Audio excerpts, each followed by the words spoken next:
ఈ training coaching centres ఇవ్వాలని ఆలోచన చేస్తున్నారు అధ్యక్ష. Thank you. మంత్రి గారు క్లుప్తంగా. సార్ ధన్యవాదాలు అధ్యక్ష. ప్రశ్న పెద్దది అధ్యక్ష, అందుకని సమాధానం అంత అలా ఉండక్కర్లా. మరి సోదరులు అడిగినట్లుగానే నా బీసీలు నా కాపులు అనే అన్ని రంగాలని ఓటేయించుకొని కులాలను చూపించి ఓటేయించుకొని గత ప్రభుత్వం మోసం చేసిందనే విషయం మీకు అందరికీ తెలుసు అధ్యక్ష. మరి ఇదే విధంగా ఈరోజు సోదరులు ఫస్ట్ బీసీలకు ఏం బడ్జెట్ కేటాయించారు అన్న విషయాన్ని కూడా అడిగారు.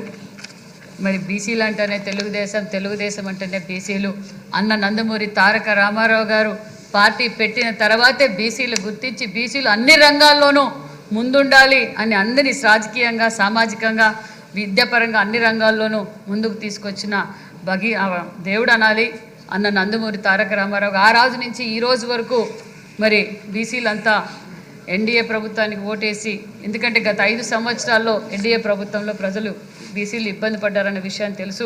మరి బటన్ నొక్కేదారు తప్ప స్వయం ఉపాధి పథకాలు ఏదీ చేయలేదన్న విషయాన్ని మరొకసారి మీకు గ్రహిస్తూ, మరి మన బడ్జెట్టే మనకు ఒక నిదర్శనం అని కూడా చెప్పాలి అధ్యక్ష. ఎందుకంటే మరి 25-26 3,22,359 కోట్లలో 47,556 కోట్లు బీసీలు కేటాయించిన ప్రభుత్వం ఎన్డీఏ ప్రభుత్వం. మరి బీసీ సోదరులందరి తరఫున ప్రత్యేకమైన ధన్యవాదాలు కూడా తెలియజేస్తున్నాం అధ్యక్ష.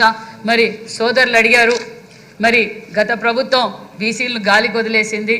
మరి ఈరోజు మళ్ళీ మాన్యశ్రీ ముఖ్యమంత్రి చంద్రబాబు నాయుడు గారికి బీసీలకు పెద్దపీటేసి ఒక పక్క రాజకీయంగా ఎప్పుడు వినలేని విధంగా ముఖ్య పదవుల్లో కూడా ఈరోజు సిఎస్ కావచ్చు, మరి అనేక పదవుల్లో ఈరోజు బీసీలకు గౌరవించారు ఎన్డీఏ ప్రభుత్వం. అదేవిధంగా ఇప్పుడు సోదరులు అడిగినట్లు బీసీలకు స్వయం ఉపాధి పథకం కోసం 1977 కోట్ల నిధులు కేటాయించారన్న విషయాన్ని కూడా మీకు తెలియజేస్తూ, మరి ఆదరణ పథకానికి కూడా 1000 కోట్లు ప్రకటించారు. మరి ఆర్టిజన్స్కి ఇదే కుల వృత్తులు చేసుకునే వారికి కూడా మేము సంక్షేమ పథకాలు కులాల వారీగా కూడా కేటాయించామనే విషయాన్ని కూడా తెలియజేస్తూ 56 కార్పొరేషన్లలో మరి కొన్ని కార్పొరేషన్లు ఏర్పాటు చేశాం. కొన్ని కార్పొరేషన్లకు ముఖ్యమంత్రి గారు కూడా దశాదిశ నిర్దేశించారు.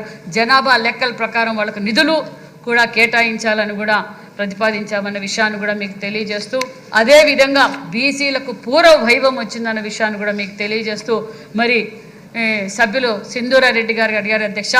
మరి బీసీ బిడ్డలు కూడా కార్పొరేట్ స్కూల్ ధీటుగా ఉండాలని మాన్యశ్రీ ముఖ్యమంత్రి చంద్రబాబు నాయుడు గారు మహాత్మా జ్యోతిరావు పూలే గురుకులాలు ఏర్పాటు చేశారు. ఆ గురుకులాలు 108 ఉన్నాయి అధ్యక్ష. ఆ 108లో 106 కూడా మన తెలుగుదేశం ప్రభుత్వంలోనే తెచ్చారు. 2 గురుకులాలు వాళ్ళు తెచ్చారు. లాస్ట్ టైం ఫైనాన్స్ మినిస్టర్ను మరియు వాళ్ళ ముఖ్యమంత్రి నాయకుడు జగన్మోహన్ రెడ్డి గారు పులివెందులకు తీసుకెళ్లారు అధ్యక్ష. ఆ పులివెందుల స్కూల్ కూడా అలాగే నిలిచిపోయింది అధ్యక్ష. దాన్ని కూడా పూర్తి చేసుకోలేకపోయారు. మరి మన ప్రభుత్వంలో 14-19లో కొన్ని గురుకుల పాఠశాలకు 25 గురుకుల పాఠశాలకు బడ్జెట్ కూడా కేటాయించి 5 బిల్డింగులు 6 బిల్డింగులు 60-80% కూడా పూర్తి అయిపోయినాయి అధ్యక్ష. కానీ రంగుల రెడ్డి గారికి రంగులు మార్చుకొని పేర్లు ఫోటోలు పెట్టుకోవడం తెలుసు. మరి ఆ బిల్డింగులు కూడా పూర్తి చేసి బీసీ బిడ్డల కోసం అంకితం చేయొచ్చు కదా అధ్యక్ష. అది కూడా చేయలేక గాలికి వచ్చిన వాళ్ళు గాలికి వదిలేసి ఈరోజు నిజంగా చూస్తుంటే బీసీ హాస్టల్ బిడ్డల పరిస్థితి మరీ దారుణమైన పరిస్థితి అధ్యక్ష. మరి సింధూరారెడ్డి గారు కోరినట్లు రాష్ట్ర వ్యాప్తంగా బీసీ హాస్టల్స్ బీసీ గురుకుల పరిస్థితులు బాగలేదు. అది ముఖ్యమంత్రి గారి దృష్టికి తీసుకెళ్ళాం. ముఖ్యమంత్రి గారు ఏదైతే పెండింగ్ ఉందో ఆ స్కూల్స్కి బడ్జెట్ కూడా